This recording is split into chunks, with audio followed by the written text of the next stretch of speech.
যেই মাঠে আসার কথা ছিল প্রধানমন্ত্রীর সেই মাঠেই আসতে চলেছে অভিষেক বন্দ্যোপাধ্যায়। তো তারই একটু কারুকার্য দেখে আসি চলো। এই হলো আমাদের পার্কের মাঠের মেন গেট। দেখো আয়োজন কিন্তু অনেকটা প্রায় হয়ে গেছে। এইখানে আপনারা সবাই অভিষেক বন্দ্যোপাধ্যায়কে দেখতে পারবেন। দেখো কাপড় ঠাপড় লাগানোও কিন্তু শুরু হয়ে গেছে, মাইক সেট করাও কিন্তু শুরু হয়ে গেছে। আর কয়েকটা ঘন্টা তারপরেই আসতে চলেছে এই পার্কের মাঠে অভিষেক বন্দ্যোপাধ্যায়। তিনি কিন্তু আসবে হেলিকপ্টারে। দেখো পার্কের মাঠের এক জায়গায় সেই হেলিপ্যাড বানানো হয়ে গেছে।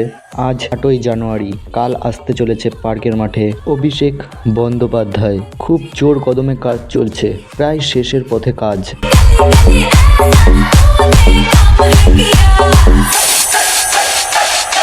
তোমরা এই চারিদিক দিয়ে এরকম পুরো ভিউটা দেখতে পারবে। আমাদের সেই পার্কের মাঠ দেখো পুরো চেঞ্জ হয়ে গেছে, কিন্তু দেখো তোমরা শুধু একটু। এই হলো আমাদের স্টেজ, যেখানে দাঁড়িয়ে প্রধানমন্ত্রী ঘোষণা দেওয়ার কথা ছিল, সেখানে দাঁড়িয়ে ঘোষণা দেবেন অভিষেক ব্যানার্জি। অভিষেক ব্যানার্জি উপর দিয়ে এরকম ভিউটা দেখতে পারবে। কাল 9ই জানুয়ারি আসতে চলেছে অভিষেক বন্দ্যোপাধ্যায়। এই স্টেজে দাঁড়িয়ে তিনি ঘোষণা দেবেন। পার্টি যার যার, অভিষেক বন্দ্যোপাধ্যায় সবার। দেখা হচ্ছে নেক্সট ভিডিওতে। টাটা।